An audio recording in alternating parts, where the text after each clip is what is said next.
걸리면 죽는다 리의회 교수 정정일 변호사 함께하겠습니다. 어서 오십시오. 안녕하세요. 반갑습니다. 네.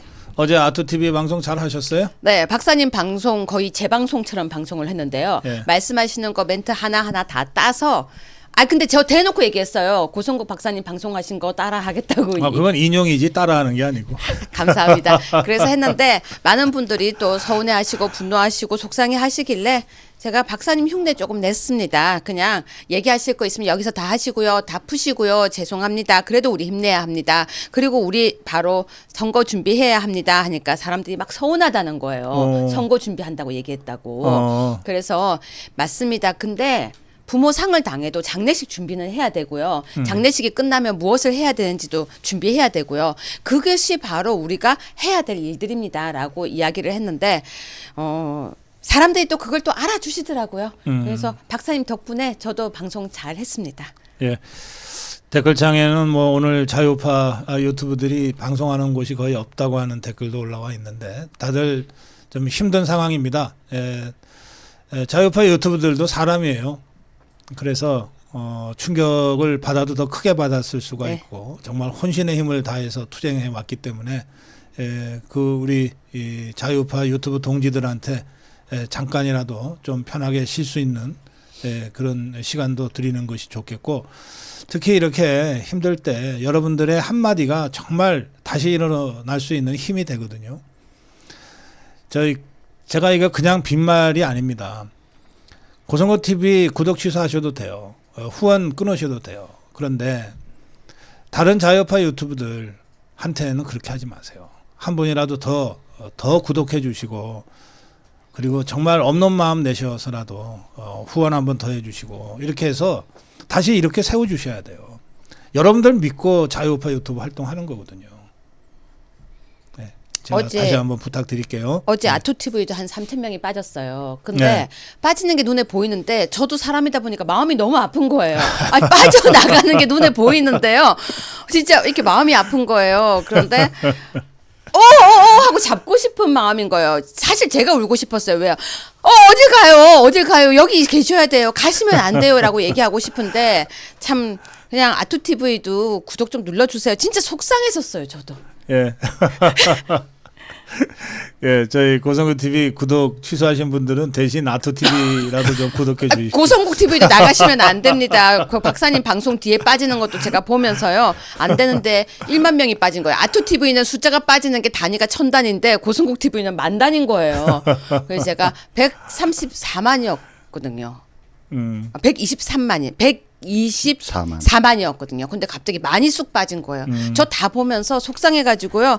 아유 이러고 있었습니다. 네. 근데 금세 돌아오실 수밖에 없는 게 지금은 속상하고 그러셔서 본인의 화가 난 마음을 표시하는 방법이 별로 없으니까는 절독을 하셨지만 앞으로 우리가 무엇을 해야 되는가라는 이야기를 들을 때가 사실은 이 고성국 TV 말고 어디 있겠습니까? 저는 곧 돌아올 걸로 믿습니다. 박사님 그래서 제가 오늘 꼭 우리 고성국 TV 시청자 여러분 그리고 보수우파 자유우파 여러분한테 하고 싶은 말이 있더라고요. 어떤 말씀해 주실래요? 정말로 이거는 많이 듣던 얘기예요. 긴 전쟁에서 전투를 졌을 뿐이에요. 전쟁 중이에요. 전투 졌어요. 예를 들어서 뭐 각곡의 애옥의 전투, 무슨 당곡의 전투 이런 식으로 옛날에 그 전투 하나하나가 있었는데 긴 전쟁 속에 전투를 졌을 뿐인데 끊임없이 전투는 계속됩니다. 졌다고 울면 안 돼요. 그들이 원하는 게 뭔지 아세요? 바로 우리가 좌절하고 분노하고 분열하고 허탈해하는 걸 원합니다. 그들이 진짜 싫어하는 게 뭔지 아세요? 회복이고 희망을 노래하는 거예요. 희망을 빼앗으면 그들에게 다 빼앗았다고 이야기를 한대요. 그런데 정말 지금요. 선거하면 뭐하냐 부정선거인데 선거하면 뭐하냐 부정선거인데 또 뽑아봐야 또 탄핵시키는데 그런 얘기를 하면요. 우리가 그들에 말리는 거예요. 맨날 우리는 기적을 만들었고요. 맨날 희망을 노래해야 돼요. 그런데 그걸 뭐라고 얘기하시는 줄 아세요? 회복력이라고 하는 거예요. 박사님이 저한테 하신 얘기 있었어요. 눈물 뚝! 근데 전 그 말이 되게 저도 울보예요. 그런데 박사님이 가끔 그래요. 눈물 뚝! 근데 그 말이 지금이에요. 눈물 뚝! 회복력. 어떤 회복력? 스프링! 그 얘기 꼭 하고 싶었어요. 여러분, 그래. 울 틈이 없습니다. 왜? 전투는 계속됩니다. 한마디만 덧붙이자면 뭐 요번 그 탄핵 재판에서 우리가 중요한 전투에서 뭐 패배한 거는 맞습니다. 결론적으로 보면.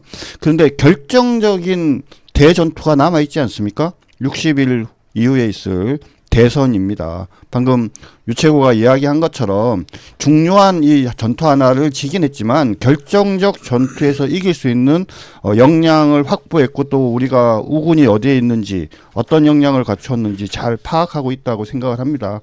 그렇기 때문에 요번의 뭐 작은 결론에 결코 우리가 흔들릴 필요 없고요. 정말 중요한 핵심적인 승리인 대선 승리를 위해서 우리가 대동단결에 나갈 때라고 생각합니다. 저기 방금 댓글에요. 회원가입, 아미고 회원가입 어떻게 합니다?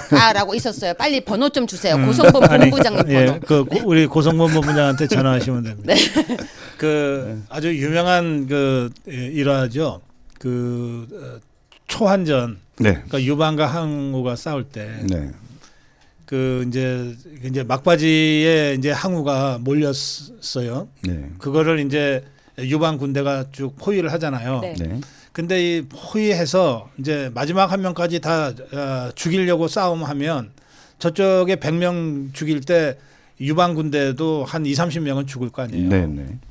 그때 유방이 쓴 전략이 뭐냐면 초나라 군사들이잖아요. 네. 초나라의 노래를 불러준 거예요. 아, 예, 이 한나라 군사들이 초나라 고향 노래를 계속 부른 거야. 심리전이네요. 예, 사면 초과라고 하는 게 그거예요. 네, 네. 그러니까 자기들이 이제 이기고 있다면 응원가로 들었겠지만 이제 자기들이 지고 있는데 이제 다 포위 당해 갖고 이제 언제 죽을지 모르는 상태에서 고향 노래가 막 들리는 거예요, 여기저기서. 그럴 때 초나라 군대가 전의 상실한다고. 네. 싸울 의지가 떨어지는 거예요. 맞아요. 이길 수 있다는 희망이 꺾이는 거예요. 그렇게 해서 정말 맞아요. 제대로 싸우지도 않고 다 항복하거든요. 그리고 항우는 결국 자결하죠. 네. 이게 이제 가장 유명한 심리전 중에 하나인데요. 네. 이거는 동서고금의 수많은 전쟁에서 지금도 실시되고 있는 심리전입니다. 희망을 꺾어버리고 전쟁하겠다, 전투하겠다, 싸우겠다는 의지를 꺾어버리는 거예요. 지금 좌파들이 우리 자유파를 향해서 그걸 하고 있어요. 맞아요. 그래서 어제 여러분 제가 뒷이야기 하나 해드릴게요. 선거 후 고성국 TV는 바로 방송을 켰습니다. 박사님이 방송을 하셨어요. 거의 한 30분 하시고 방송 딱 끄고 뭐라고 하셨는지 아세요? 우리가 이런 일이 한두 번이가 또 싸우면 된다. 그 말씀하셨어요. 희망을 이야기할 수 있는 사람은 힘이 남아 돌아서 하는 게 아니에요. 왜 하는지 아세요? 힘을 내야 한다는 걸 너무나 잘 아니까요. 그리고 힘을 내야 한다는 건 왜 해야 되느냐가 아니고요. 무조건이에요. 무조건 힘을 내야 되고 희망을 이야기해야 되고 그리고 그래야 이길 수 있는 거예요. 그렇죠, 박사님? 그럼요. 예. 저랑 유채구 같은 경우에는 2017년도 그 박근혜 대통령 탄핵 당시에 당의 중심에 있으면서 그 보궐선거 홍준표가 후보로 나왔던 그 선거의 중심에 있어서 당시 상황을 잘 알고 있는데요. 네. 뭐 요번 결과는 매우 유감스럽지만 그때랑 지금을 비교해 보면요. 그때는 질 수밖에 없었고 다 진다고. 뭐 심하게는 홍준표가 선거 지고 난 다음에 방송에 나가서 뭐라고 얘기했습니까? 자기도 2등 할 줄 알았다 이렇게 얘기했지 않습니까? 하지만 지금은 우리 보수우파 국민들도 그렇고 또 국민의힘 내부의 일부 국회의원들도 그렇고 이제는 우리가 무조건 지는 게 아니라 이번에 이 분노와 이 불공정에 대한 이 아픔을 딛고 대동단결해서 제대로 나가면 이길 수 있고 또 이긴다라고 생각하지 않습니까? 그러니까 그런 면에 있어서 이전의 2017년도와 지금을 비교해 보면 저는 비교가 안 된다고 생각합니다. 예. 네, 그래요. 자신감을 가지고 네. 대선에 임해도 된다고 생각합니다. 그 박근혜 대통령 탄핵 때는 국회에서 탄핵 의결된 다음에 이제 당이 붕괴되고 임명진 목사님이 비대위원장으로 급하게 이제 영입됐잖아요. 네네. 그러니까 이제 임명진 위원장이 당 대표니까 대표실로 갔는데 직원이 한 명도 없었다는 거예요. 다 어딘가로 다 아예 출근을 안 해버린 거예요. 그때 네. 당직자 중에 상당수가요. 그 바른당 바른정당으로 갔습니다. 갔었어요. 바른정당으로 네, 바른당으로 네. 많이 갔습니다. 거기가 살 길인 줄 알고 네. 김무성이 유승민이 따라. 네. 그리고 당사 안에 진짜 개미도 없었어요. 음. 정말 개미도 없었고요. 당사가 썰렁하고 조용하고 불도 안 켜고 그 정도에서 임명진 비대위원장님이 사실 오셨었어요. 네. 그러니까 이제 이 수많은 투쟁과 또 싸우다 보면 질 때도 있고 이길 때도 있잖아요. 네. 우리가 2022년 지금도 정말 생생하네요. 3월 9일, 3월 10일 그 기적과 같은 승리. 네. 우리 그런 승리의 경험들이 있잖아요. 네. 또 그런가 하면 2022년 총선 참패, 박근혜 대통령 탄핵, 2024년 총선 참패, 또 어제 있었던 윤석열 대통령의 파면, 이 정말 이 견디기 어려운 패배도 있었어요. 그 과정에서 우리가 단련됐어요. 네. 맞아요. 맞습니다. 단련됐어. 그래서 8년 전 같으면 꿈도 못 꿀 광화문 집회를 오늘 바로 하잖아요. 네. 오늘 바로 한다니까? 사람들이요 볼 수 있는 유튜브가 있어서 행복하다는 말도 하세요. 예. 지금요. 그리고 뭐 2017년도와 비교해 보면 방금 말씀하셨지만 바른당의 유승민 당 깨고 나가갖고 그 예. 대통령 후보 나왔지 않습니까? 안철수 있었지 않습니까? 네. 어떻게 보면 범여권 자체가 네. 세 갈래로 분열이 돼서 뭐 어떻게 보면 문재인이 어부지리를 얻을 수밖에 없는 어떤 정치 구도가 있었지 않습니까? 네. 근데 지금 상황 한번 비교해 보자고요. 뭐 저쪽은 이재명이 상수라고 하지만 여전히 사법 리스크를 갖고 있는 상황이고 우리의 경우에는 적어도 제가 보기에는 이번에 뭐 이준석이 무슨 의미가 있겠습니까? 뭐 1%도 안 되는 이준석은 의미가 없고 그렇게 해서 보면 결국 요번에는 우리 쪽 후보는 한 명이라는 거죠. 그래서 결국은 뭐 이재명이 되던 혹시 뭐 이재명이 중간에 그만두던 딴 사람이 나오던 관계없이 결국은 자유파와 우리 좌파의 건곤일척의 싸움이 있을 수밖에 없는 구도다. 그렇기 때문에 다시 말씀드리지만 우리가 대동단결을 하기만 하면 그리고 무엇을 위해서 대동단결을 하느냐? 자유민주주의 대한민국을 더더욱 심화 발전시켜서 대한민국을 진정한 어떤 선진국으로 만들겠다는 그런 대의 명분을 가지고 자유민주주의가 실현하는 그런 대한민국을 만들겠다는 그 뜻으로 대동단결에 나가면은 저는 이 싸움은 도저히 질 수 없는 싸움이다라고까지 생각을 합니다. 어제 국민의힘 안에서 이런 얘기가 나왔대요. 우리가 이번에는 대선 후보를 내지 않는 것이 좋겠다.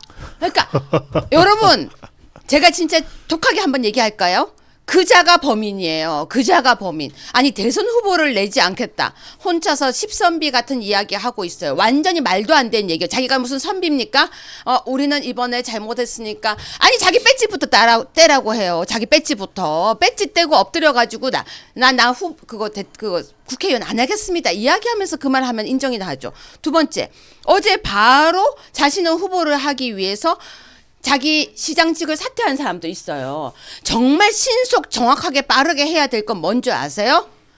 여러분 힘냅시다. 그 한마디예요. 그 제가 듣기로는 또 윤석열 대통령께서 이런 생각을 하신대요. 아니 뭐 하여튼 이 헌법재판소 판결 자체가 잘못되긴 했지만 계엄과 관련된 문제는 사실은 당과 무관한 거다. 내가 나라를 사랑하는 마음으로 대통령으로서 자유민주주의를 지키고 대한민국 국민을 지키기 위해서 한 것은 맞는데 헌법재판소에서 저렇게 말도 안 되는 결론을 내렸지만 그것이 당과는 뭔 상관이 있느냐. 어떻게 보면은 내가 본의 아니게 나라 사랑하는 마음으로 국민 사랑하는 마음으로 계엄을 한 것으로 인해서 당에 좀 또 보수파 국민들한테 부담감을 주고 좀 이렇게 수고하게 만든 점에 대해서 인간적으로 미안한 마음을 갖고 있다. 그렇게 생각을 하시는 것 같라고 저는 그렇게 알고 있습니다. 네. 그러니까 그런 관점에서 보면 더더욱 방금 이야기한 우리는 당의 후보를 내지 말자라고 이야기한 사람 저 이 사람 찾아갖고 이런 사람 제발 출당 좀 시켰으면 좋겠어요. 그리고 갑자기 박찬대가 어제요 남의 당에 또 간섭을 시작합니다. 야 니네 있잖아 내란죄 동조한 사람들 출당시켜 제명해 이런 얘기를 또 하는 거예요. 박찬대가. 네. 그 입이 문제예요. 그 입이. 그거 박사님 박찬대 뭐 하던 사람인지 아세요? 저 깜짝 놀랐어요. 전 박찬대를 사람들이 하도 코찬대 하고 불러가지고 박찬대 이름이 왜 저런가 그랬는데 생각보다 나이도 많더라고요. 그리고 전직이 또 회계사까지 했어요. 그리고 생각보다 다선 의원이에요. 야, 정말 대한민국에 정말 제가 예. 요즘 저도 입이 자꾸 거칠어지려고 해서 후원회장이 걱정입니다. 누군지도 말씀하시죠. 후원회장이 이재명이었더라고요. 아, 제가 옛날에 관심이 없었는데 참 근데 뭐요? 뭐 동조자를 제명하고 뭐 아유 진짜 제가 정말 저도 계속 저도 기도를 많이 네. 해야 될 것 같습니다. 진짜. 예.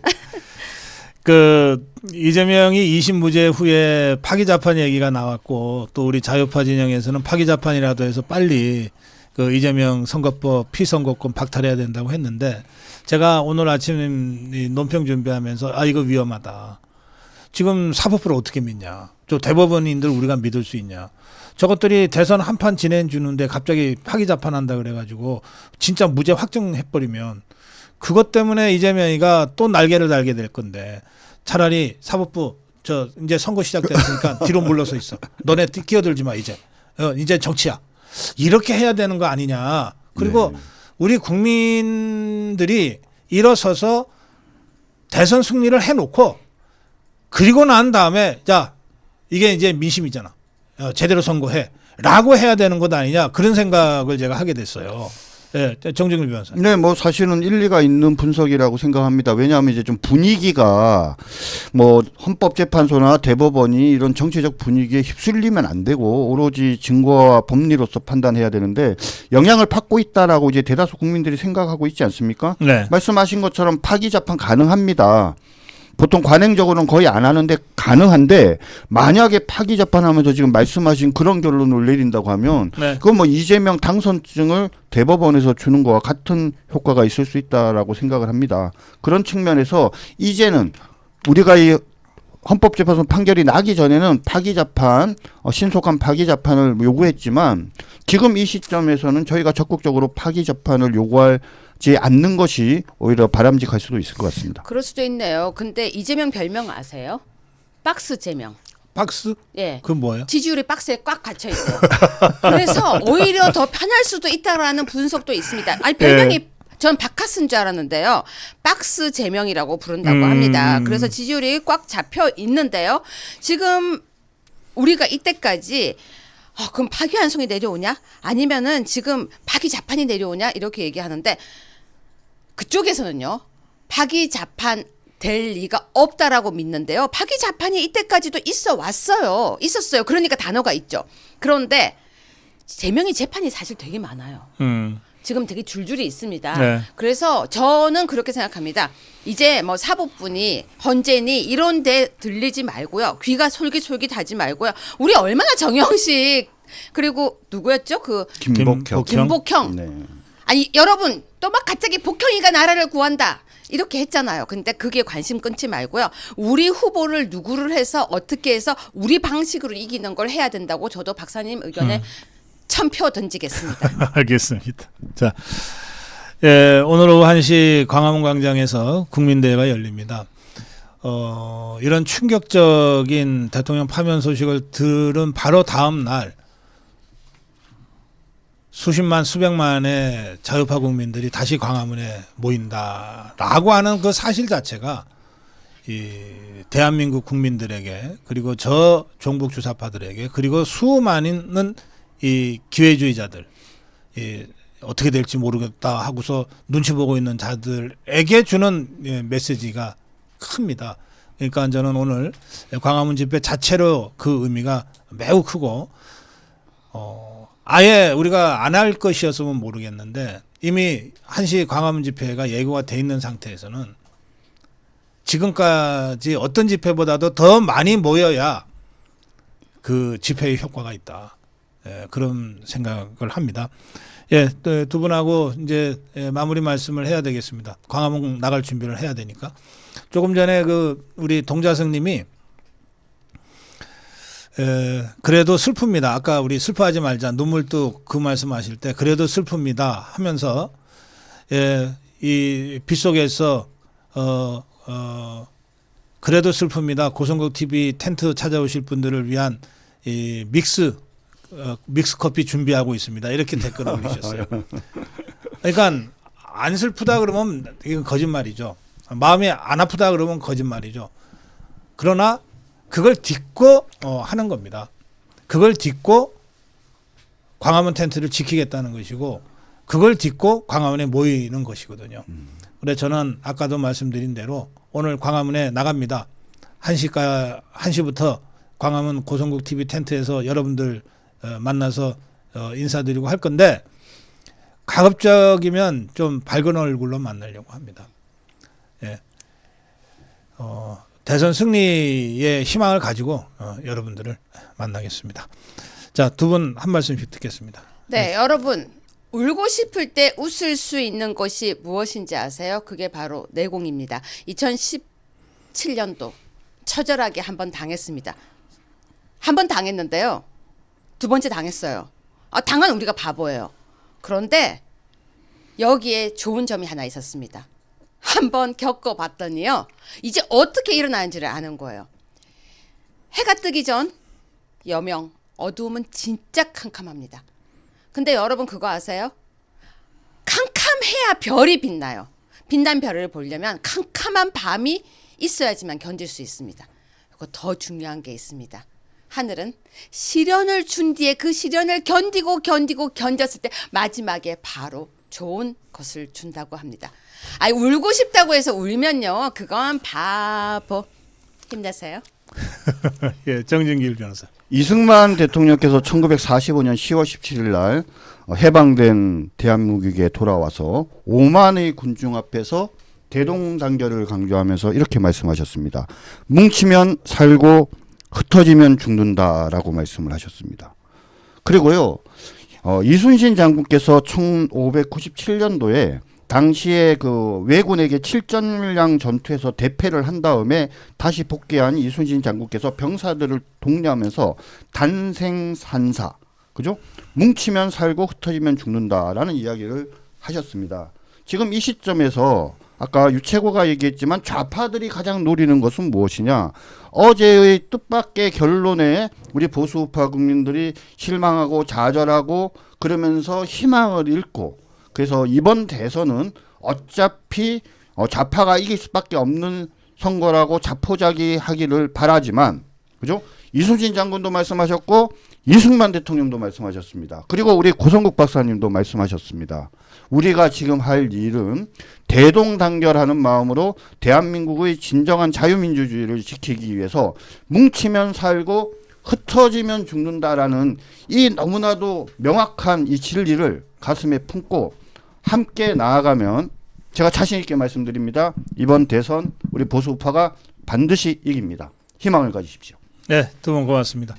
걸리면 죽는다. 리우이어의 교수 정진길 변호사와 함께했습니다.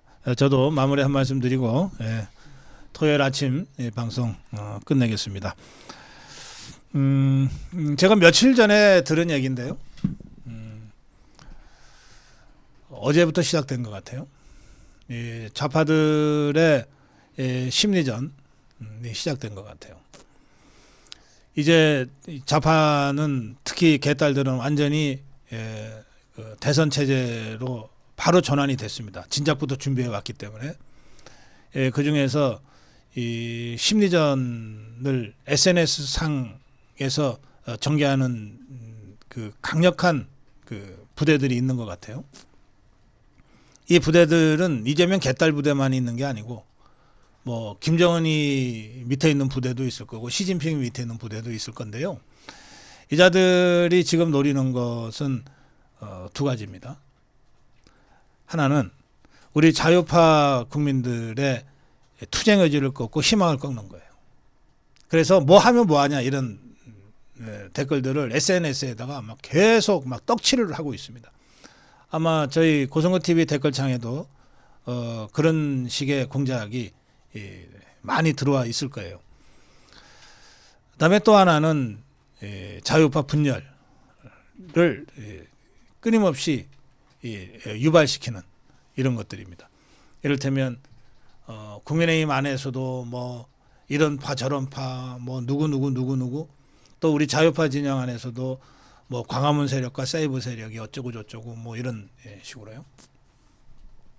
저는 아까 세이브 코리아가 두 가지 점에서 좀 신중하지 못했다고 비판했습니다. 하나는 헌재 승복 헌재 결정 승복은 나는 있을 수 없다고 생각합니다.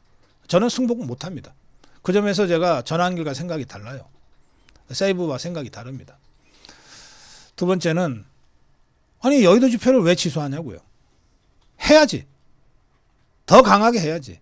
그 두 가지 점에서 저는 세이브와 전환길과 생각이 다르다고 하는 점을 제가 비판적으로 말씀을 드렸지만 그렇다고 해서 이번 투쟁 과정에서 세이브 코리아와 전환길이 했던 역할을 제가 폄하하는 거 아닙니다.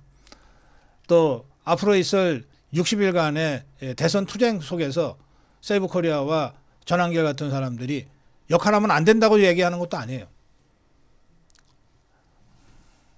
누구도 누구에게 역할을 강요할 수 없듯이 누구도 누구에게 너 활동하지 말라고 제재할 수도 없어요. 이건 다 자발적 결단으로 하는 겁니다. 그런 점에서 좌파들의 심리전을 경계하자. 하나는 우리 자유파 진영을 다양한 방법과 이유를 들어서 분열시키려고 하는 책동이 지금 시작됐다. 또 하나는 우리 자유파를 아예 길을 꺾고 전의를 상실하게 하고 희망을 갖지 못하게 만들려고 하는 식의 이 심리전이 시작됐다. 이 두 가지 심리전에 적극적으로 대처하면서 자유파의 강력한 투쟁 의지를 하나로 모아냅시다. 리어의 교수 정중일 변호사 수고했습니다.